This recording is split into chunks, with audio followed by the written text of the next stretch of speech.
So after using Avid Media Composer for a uni project, I can now tell you what I think of it.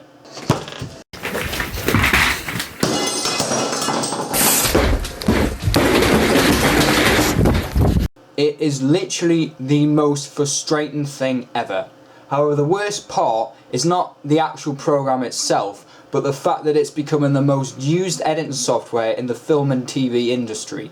This ugly, revolting piece of shitware that you're looking at now is being used to edit Iron Man, The Avengers, James Bond, The Hunger Games, Coronation Street, and Emmerdale, just to name a few out of a very long list. What this basically means is, if I want to go into an editing job when I'm older, I'm probably going to have to use this software at some point or another.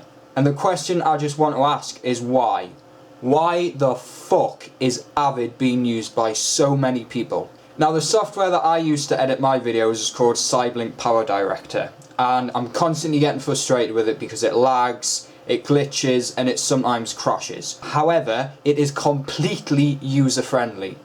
And I know a lot of people are just going to say, oh, well, if you actually, learned how to use Avid or knew how to use it properly, then you wouldn't be complaining. It's not even about whether you know how to use it or not, as I shall demonstrate now. So I'm going to do a comparison of how long it takes you to import footage, and I'll put a timer on the side.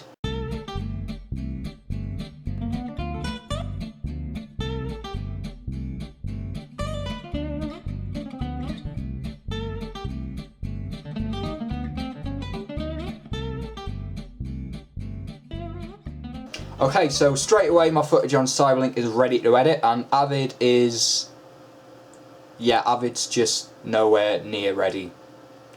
And I know people are also going to say, oh well, you can just link footage on Avid rather than actually importing it, but when I've done that it has lagged and it just hasn't been... I haven't really been able to edit it properly. So what about the actual editing of Avid? Surely that must be better.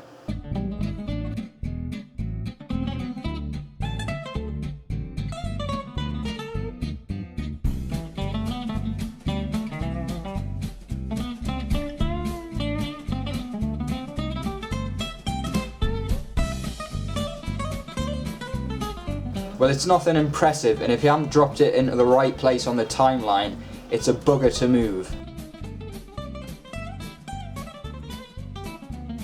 So what about Cyberlink?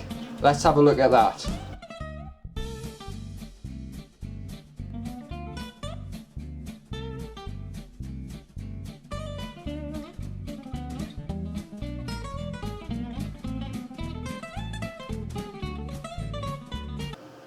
Oh my god.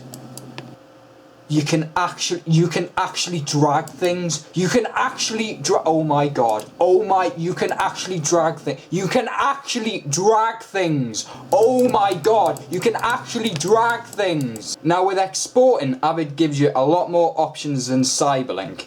I think it's one of the areas where it does actually stand out. However, the process is still completely fucked. For example, as I mentioned before, I've just done my uni advert on DGM Productions. I've just edited that on Avid.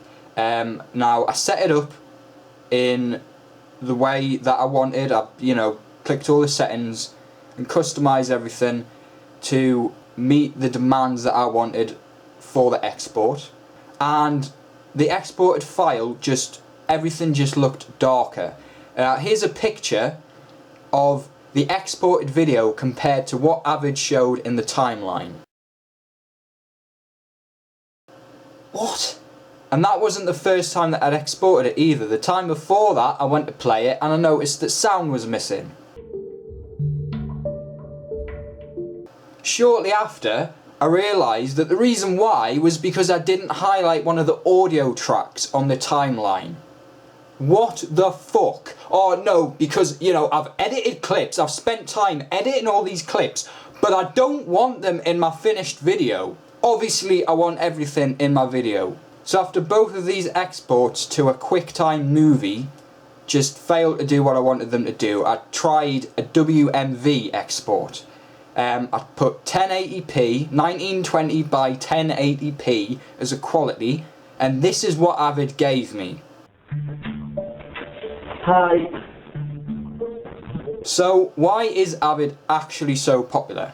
Honestly, I don't have a fucking clue other than the capabilities of its processing tools, the communication of it, and the fact that it's been ahead of the game. Like when HD was starting to be broadcast, editing on Avid was very problem free because of its like processing.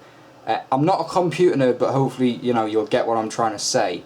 So obviously that's a big reason, but honestly I cannot understand why quicker, more user-friendly, just easier in general editing softwares are not used more by the big names. Now, it took me about 10 days to edit 4 Idiots Go to Benidorm, doing about 5 or 6 hours every day. And that was 1 hour 20 minutes long. Now obviously I didn't have, you know, CGI and special effects editing and all that other stuff that, you know, films need, but come on, like seriously, how long does it take some films to go through post-production? Even Benidorm the TV programme, that finished shooting the week that we were in Benidorm filming 4 Idiots. The first online episode of 4 Idiots was uploaded the week after, and we still haven't seen even a trailer for the new Benidorm series. So the only thing that I can generally give Avid credit for is the fact that it runs smoothly and it doesn't lag. Apart from that, it's a pile of shite in my opinion. Now what I've learned from this is that I should probably stop complaining so much about Cyberlink Power Director that I use. It's got a lot of horrible bugs and glitches that aren't addressed by the creators of it. However, it is completely fucking user-friendly, and you can get something done very quickly, assuming, you know, it doesn't glitch out. Now that's the end of my rant. I hope you enjoyed the video. The next video should feature me going down a hill on a chair, so look out for that. That should be quite funny. So yeah, thanks for watching, don't forget to like and subscribe, and I'll see you in my next video.